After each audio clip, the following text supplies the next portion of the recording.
নমস্কার বন্ধুরা, job plus Bangla YouTube চ্যানেলে তোমাদের সবাইকে স্বাগত।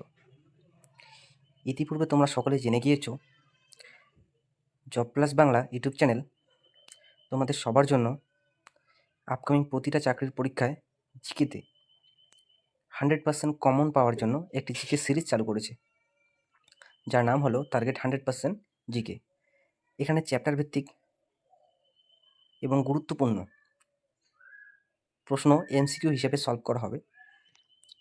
তোমরা যারা নতুন প্রিপারেশন শুরু করেছো তাদের উদ্দেশ্যে বলবো, তোমরা এই প্রশ্নগুলি সমস্ত কিছু নোট ডাউন করে রাখবে খাতায়, এবং যাদের প্রিপারেশন একটু ভালো তাদের উদ্দেশ্যে বলবো তোমরা এই প্রশ্নগুলি সলভ করবে। চলো শুরু করি। এটা হচ্ছে আমাদের ইতিহাস সিলেবাস। এখানে আমরা দেখো প্রতিটা চ্যাপ্টার এবং প্রতিটা অধ্যায় ধরে ধরে একদম শুরু থেকে শেষ কত প্রশ্ন এর মধ্যে থেকে পরীক্ষার জন্য গুরুত্বপূর্ণ হতে পারে সেগুলি আমরা এখান থেকে সলভ করব। অর্থাৎ এক কথা আমরা বলতে পারি একদম ডিপলি আমরা সলভ করব প্রতিটা চ্যাপ্টার থেকে বিষয়ভিত্তিক এমসিকিউ।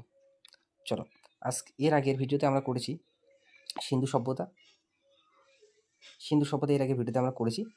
আজকে আমরা আলোচনা করব বৈদিক যুগ থেকে। চলো শুরু করি। দেখো, বৈদিক যুগ থেকে গুরুত্বপূর্ণ 30টি প্রশ্ন। অর্থাৎ আমরা বলতে পারি যে বৈদিক যুগ থেকে যদি কোনো পরীক্ষায় আপকামিং প্রশ্ন তোলে তাহলে আমাদের 90% চান্স আছে এখান থেকেই প্রশ্ন উঠবে। চলো দেখো, ঋগ্বেদে মোট কয়টি মণ্ডল আছে? দেখো, এই প্রশ্নের সঠিক উত্তর কি? 8টি, 10টি, 12টি না 14টি? এই প্রশ্নের সঠিক উত্তর হচ্ছে অপশন বি, 10টি। পরের প্রশ্ন, সবচেয়ে প্রাচীনতম বেদ কোনটি? অপশন এ সামবেদ, যজুর্বেদ, ঋগ্বেদ না অথর্ববেদ? এটা আমরা সকলেই জানি। এই প্রশ্নের সঠিক উত্তর কি? অবশ্যই ঋগ্বেদ হচ্ছে পৃথিবীর প্রাচীনতম বেদ। পরের প্রশ্ন, আর্যদের প্রধান জীবিকা কি ছিল? বাণিজ্য, কৃষিকাজ ও পশুপালন, শিকার না শিল্প? এই প্রশ্নের সঠিক উত্তর হচ্ছে অপশন বি।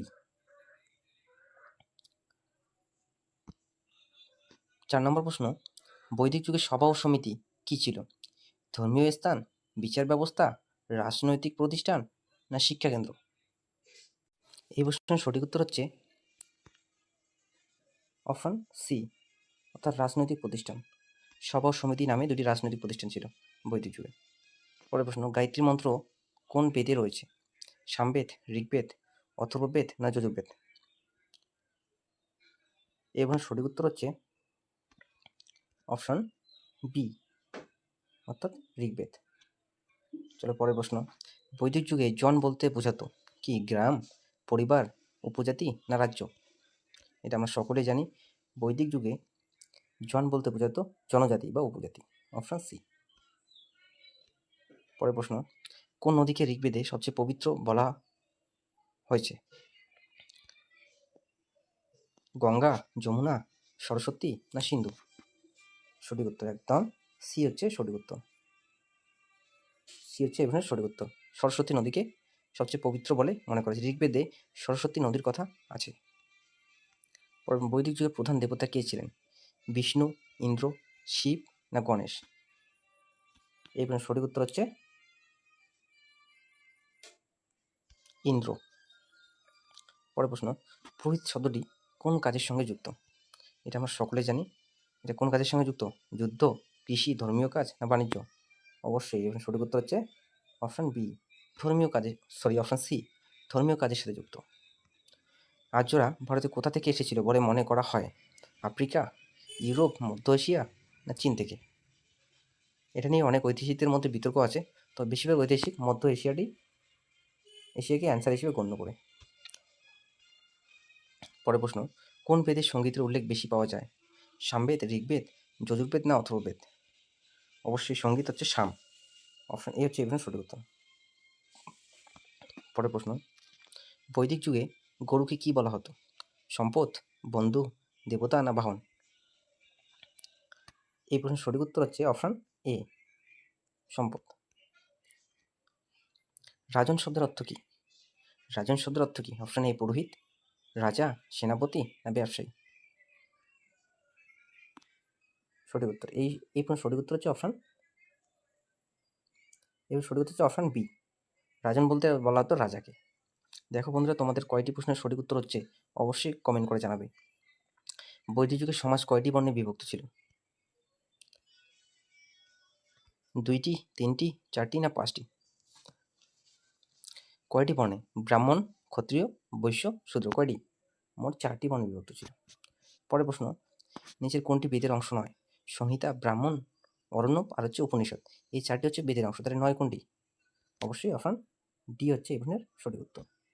তারপরে প্রশ্ন, উপনিষদে মূলত কি আলোচনা করা হয়েছে? যুদ্ধনীতি, দর্শন চিন্তা, কৃষিকাজ না চিকিৎসাবিদ্যা?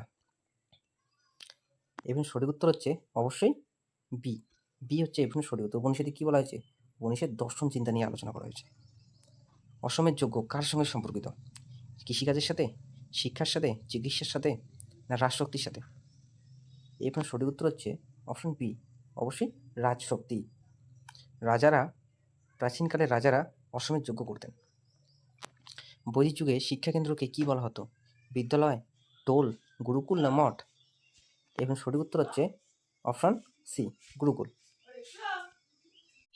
দেখো পরের প্রশ্ন, বৈদিক সাহিত্যের ভাষা কি ছিল? পালি, সংস্কৃত, প্রাকৃত না হিন্দি? চলো, এই প্রশ্নটি খুবই গুরুত্বপূর্ণ। এই প্রশ্নটার উত্তর তোমরা সকলেই কমেন্ট করে জানাও, ঠিক আছে? চলো পরের প্রশ্ন, যজুর্বেদ মূলত কোন বিষয়ের উপর ভিত্তি করে?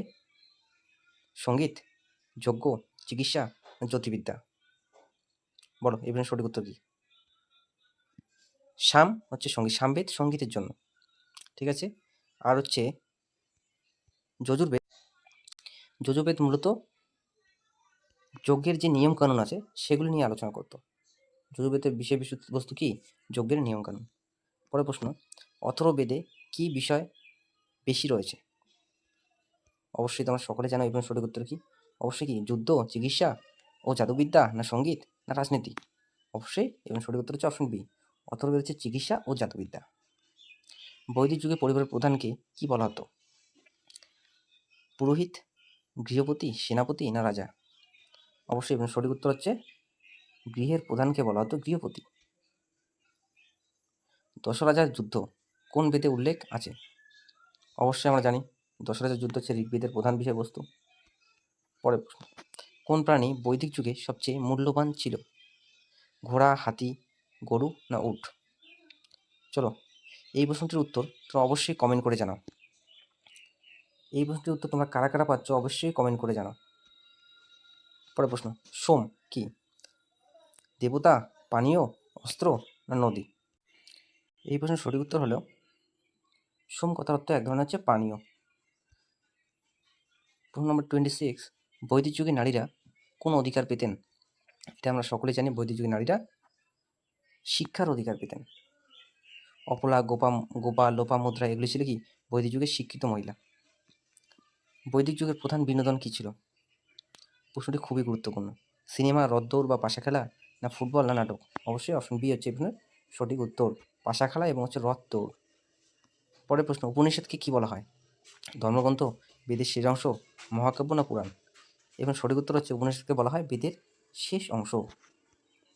উপনিষদ কথার অর্থ কি? অবশ্যই তোমরা কমেন্ট করে জানাও, উপনিষদ কথার অর্থ কি? পরের প্রশ্ন, আর্য শব্দের অর্থ কি? যোদ্ধা, কৃষক, শ্রেষ্ঠ বা ভদ্র না পুরোহিত? দেখো, এই প্রশ্নের উত্তর নিয়ে অতিথিদের মধ্যে বিতর্ক আছে, তবে আর্য শব্দের অর্থ হচ্ছে সুদর্শন বা ভদ্র, ঠিক আছে? ওই জন্য এই প্রশ্ন সঠিক উত্তর কি? সি। পরের প্রশ্ন, বৈদিক যুগে বিশ বলতে বোঝাতো গ্রাম, সাধারণ জনগণ, রাজা না পুরোহিত? অবশ্যই বিশের প্রধানকে কি বলতো? বিশ্বপতি। তাহলে বিশ বলতে আমরা কি বুঝি? সাধারণ জনগণ। এই ছিল আমাদের বৈদিক যুগ থেকে গুরুত্বপূর্ণ 30টি MCQ। যারা নতুন প্রিপারেশন শুরু করেছো তাদের উদ্দেশ্যে বলবো তোমরা অবশ্যই এগুলো নোট ডাউন করবে এবং প্রশ্নগুলিকে যদি তোমাদের গুরুত্ব বলে মনে হয় তবেই তোমরা আমার এই চ্যানেলের ভিডিওগুলি দেখবে। যদি তোমাদের গুরুত্বপূর্ণ বলে মনে হচ্ছে না তাহলে তোমরা অবশ্যই স্কিপ করে যাবে এবং বাড়িতে ভালো করে পড়াশোনা করবে, ঠিক আছে? এবং চ্যানেলটিতে নতুন হয়ে থাকলে অবশ্যই সাবস্ক্রাইব করে নাও এবং বন্ধুদের মাঝে শেয়ার করে দাও। Thanks for watching. দেখা হচ্ছে পরের ভিডিওতে।